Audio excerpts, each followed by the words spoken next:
Assalamualaikum warahmatullahi wabarakatuh. Perkenalkan, nama saya Wahyu Fitraningsih, mahasiswi Pendidikan Matematika UIN Suska Riau kelas 4B.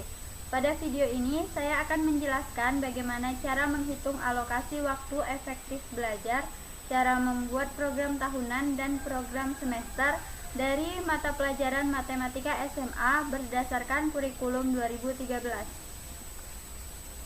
Nah, sebelumnya ada beberapa hal yang perlu kita persiapkan sebagai bahan acuan untuk memudahkan kita menghitung jam efektif atau membuat program tahunan dan program semester. Di antaranya, yang pertama yaitu kalender akademik. Di sini saya menggunakan kalender akademik tahun ajaran 2019-2020 dari Provinsi Kepulauan Riau.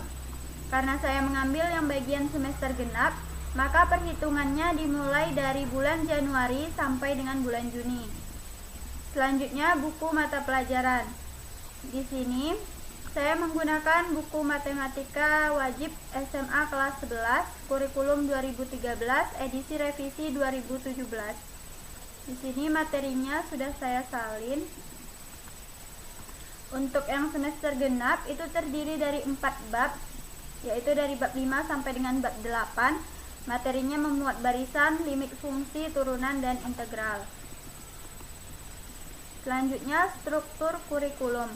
Struktur kurikulum ini berfungsi untuk melihat berapa jumlah alokasi waktu mata pelajaran yang ditetapkan oleh kurikulum. Seperti contoh, ini untuk kelompok wajib bagian matematika kelas 11 itu ada 4 jam pelajaran yang ditetapkan oleh kurikulum. Sedangkan beban belajar yang ditetapkan oleh kurikulum untuk kelas 11 dalam satu semester itu paling sedikit 18 minggu dan paling banyak 20 minggu. Yang keempat yaitu silabus. Silabus ini juga perlu kita persiapkan untuk membuat program pembelajaran lebih lanjut seperti merancang pelaksanaan pembelajaran dan semacamnya. Oke, setelah semuanya sudah dipersiapkan, kita sudah bisa menghitung jumlah jam efektif dan membuat program tahunan serta program semester. Langsung kita menghitung alokasi waktu efektif belajar. Sebelum ke langkah-langkah, sebelumnya kita harus punya tabel kerja terlebih dahulu. Nah, tabel kerjanya memuat nomor, bulan, jumlah minggu tidak efektif, jumlah minggu efektif, dan keterangan. Di bawahnya dibuat kolom keterangan, yaitu jumlah jam per minggu, berapa jam pelajaran. Lalu jumlah minggu efektif dikali jumlah jam per minggu ini untuk mencari banyaknya jam efektif yang digunakan selama satu semester. Baik, langsung ke langkah pertama yaitu menghitung jumlah minggu dalam satu semester. Ini dihitung berdasarkan kalender akademik yang kita punya. Nah, caranya dengan menghitung jumlah minggu pada tiap bulannya. Contoh, pada bulan Januari ini terdiri dari 5 minggu, Februari terdiri dari 4 minggu. Langsung kita tulis di dalam tabelnya. Januari 5, Februarinya 4. Langkah yang kedua yaitu menghitung jumlah minggu tidak efektif. Caranya sama, namun ini yang dihitung adalah jumlah minggu yang digunakan untuk kegiatan selain kegiatan belajar mengajar. Maka di bulan Januari ini tidak ada full untuk belajar, walaupun di sini ada 2 tanggal merah, namun masih bisa dikatakan full. Dan di bulan Februari juga full. Berarti di tabel minggu tidak efektifnya kita buat 0. Di Februari juga 0. Selanjutnya untuk langkah 3 yaitu menghitung minggu efektif. Minggu efektif ini diperoleh dari hasil pengurangan jumlah minggu dikurang dengan jumlah minggu tidak efektif. Berarti 5 dikurang 0 sama dengan 5. Februari 4 dikurang 0 sama dengan 4. Nah, untuk kolom keterangan ini digunakan untuk menjelaskan alasan kenapa minggu tersebut dikatakan minggu tidak efektif. Maka di bulan Januari dan Februari tidak ada keterangan karena full untuk belajar efektif. Selanjutnya, menentukan banyak jam efektif. Ini diperoleh dari rumus jumlah minggu efektif dikali jumlah jam mata pelajaran per minggu. Nah, tadi dari struktur kurikulum kita sudah tahu bahwa jumlah jam per minggunya itu yang ditetapkan adalah 4 jam pelajaran. Lalu banyaknya jam yang efektif, kita lihat versi lengkapnya terlebih dahulu.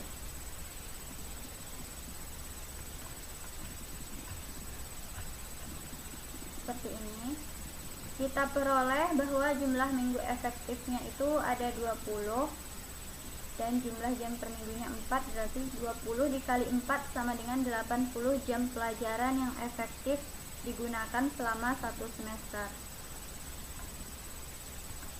Nah, selesai untuk menghitung alokasi waktu efektif belajar. Selanjutnya kita akan menyusun program tahunan. Nah, sama seperti sebelumnya, kita harus mempunyai tabel kerja terlebih dahulu. Di sini kita buat nama sekolahnya apa. Saya di sini buat SMAN 2 Tanjung Pinang. Mata pelajaran matematika kelas 11 program wajib. Tahun pelajaran 2019-2020. Setelah itu baru ke langkah-langkah. Langkah yang pertama yaitu menelaah kalender pendidikan. Langkah kedua menandai hari-hari libur. Langkah ketiga menghitung jumlah minggu efektif. Dan yang keempat mendistribusikan alokasi waktu. Untuk langkah pertama sampai dengan langkah ketiga itu sudah kita buatkan dalam bentuk tabel alokasi waktu. Sementara yang langkah keempat ini kita mendistribusikan waktu pada setiap kompetensi dasar dan topik bahasan pada minggu efektif. Pendistribusian ini kita sesuaikan dengan tingkat kesulitan materi pelajaran. Contohnya seperti ini. Semester kita isi dengan genap. Subbab ini kita bisa ambil dari buku yang kita punya atau dari silabus. Materi pembelajaran, tadi materi pembelajaran untuk subbab itu adalah barisan. Setelah itu pengalokasian waktunya, karena materi barisan ini termasuk materi yang tidak terlalu sulit, maka kita misalkan saja dia mempunyai 16 jam pelajaran. Begitu juga dengan bab berikutnya. Nah, jadinya seperti ini. Untuk materi barisan ada 16 jam pelajaran, limit fungsi 16 jam pelajaran, turunan 24 jam pelajaran, integral 24 jam pelajaran. Kenapa turunan dan integral ini 24 jam pelajaran? Karena tingkat kesulitannya ini lebih sulit dibandingkan materi sebelumnya. Untuk kolom keterangan ini boleh diisi atau tidak. Ini diisi jika kita mempunyai kelebihan waktu untuk tambahan atau semacamnya. Oke, selesai untuk menyusun program tahunan. Selanjutnya kita akan menyusun program semester. Jadi program semester ini merupakan penjabaran dari program tahunan. Tadi kalau program tahunan disusun untuk menentukan jumlah jam yang diperlukan untuk mencapai kompetensi dasar, maka dalam program semester ini lebih diarahkan untuk menjawab minggu keberapa atau kapan pembelajaran untuk mencapai KD itu dilakukan. Baik, sama seperti sebelumnya, sebelum ke langkah-langkah kita harus mempunyai tabel kerja terlebih dahulu. Nah, di sini kita buat mata pelajarannya matematika, alokasi waktu 4 jam per minggu, kelas 11 semester genap, tahun ajaran 2019-2020. Untuk tabelnya itu memuat kolom kompetensi dasar, kolom bab atau subbab, kolom alokasi waktu, kolom bulan, dan kolom minggu-minggu pada tiap bulannya, serta yang terakhir kolom keterangan yang berisikan warna-warna yang menerangkan tentang libur. Baik, langkah pertama memasukkan KD dan topik bahasan dalam format program semester. Langkah kedua menentukan jumlah jam pada setiap kolom minggu. Langkah ketiga mengalokasikan waktu sesuai kebutuhan. Langkah keempat, membuat catatan atau keterangan bila diperlukan. Langsung saja kita ke tabel kerja. Nah, untuk kolom kompetensi dasar ini bisa kita ambil dari buku atau dari silabus.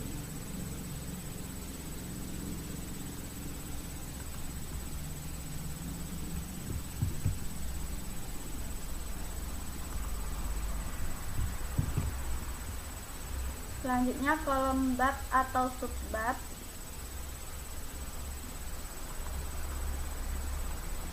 Ini kita ambil dari buku. Untuk kolom alokasi waktu, ini sudah kita tetapkan pada program tahunan tadi bahwa materi barisan memiliki 16 jam pelajaran. Nah, selanjutnya untuk pendistribusian 16 jam pelajaran ini ke kolom minggu, caranya supaya mudah, 16 jam pelajaran ini kita bagi dengan alokasi waktu per minggunya, yaitu 4 jam. Maka 16 dibagi 4 itu mendapatkan 4 minggu dengan 4 jam pelajaran pada tiap minggunya. Begitu juga untuk materi limit fungsi. Nah, pendistribusian materi limit fungsi ini dimulai dari minggu ke-5 bulan Januari, karena tadi bulan Januari memiliki jumlah minggu sebanyak 5 dan sudah dipenuhi 4, maka yang kelimanya itu diisi oleh materi limit fungsi.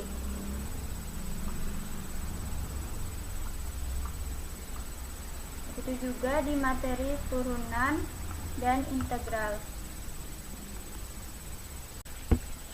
Baiklah, selesai sudah kita menghitung alokasi waktu, efektif belajar, serta menyusun program tahunan dan program semester. Maka sekian penjelasan dari saya, lebih dan kurang saya mohon maaf. Wassalamualaikum warahmatullahi wabarakatuh.